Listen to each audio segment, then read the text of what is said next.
Hello again. It's Emily, Miss M, here on YouTube talking about my decision to retire and some of the things that I've had challenges with.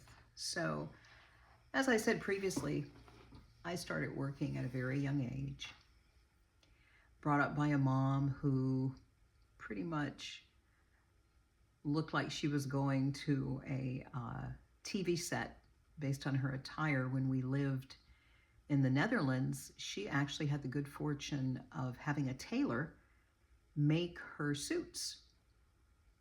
And I used to go with her, and they were beautiful handmade suits. So, why am I talking about that? Part of the challenge that I've had since retiring, in a good way, bad way, is the identity. My mom being a very polished, put together lady, everything matching, everything being ironed, everything looking good, before you left the house. And yeah, that saying where make sure you have on clean underpants just in case you're in an accident, like they're really going to notice your underpants. But yeah, that was her. Then my dad being in the military, then I joined the military. So, of course, in the military, your hair had to be a certain way, your attire had to be a certain way. And then when I left the military after 8 years, I went into the private sector as an administrative assistant, which meant I dressed up every day, made sure my hair was done. Back in the day, I used to get my hair relaxed, eventually stopped doing that. But still, I was on point every day when I showed up for work. That was part of the reason why they hired me, is because I looked put together. And as I previously said, most of my jobs, starting with the 2002, 2003, was in sales. So I wore suits. I know how to sew, so I had a lot of fun making a lot of my attire. I even made a lined suit. That was an undertaking, but it was a challenge that I met.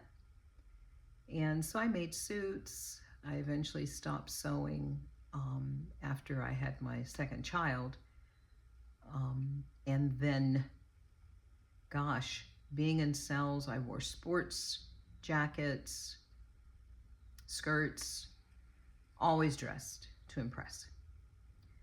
So part of the challenge that I'm finding here now that I'm retired is it's a luxury not having to get up and put on that face makeup. Usually I have makeup on now. Do the hair. I intentionally did not do anything to my hair other than swoop it up to the side. And on occasion I will put curls in it because it's fun. It's a girly thing that I love. But mentally, it was weird. It was like, oh gosh, do I want people to see me without makeup? So, coming clean. I go to the gym with mascara on, no lipstick, chapstick, but I'm of the generation where I plucked my eyebrows for so many years that they're faintly there. So they are drawn on with a product that is like a tattoo. And I was following a lady here on YouTube who actually turned me on to a henna that works really well. I sleep in it overnight on my eyebrows to get the color as well. So it has been something that I've had to ponder on, think about. On occasion, you'll see me in jeans and a top and a jacket. But most of the time I have a tank top on because it's Northern California. It gets pretty hot here.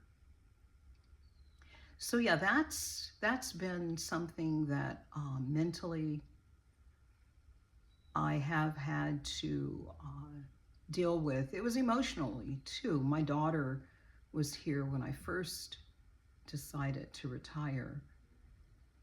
And I think I shared with her that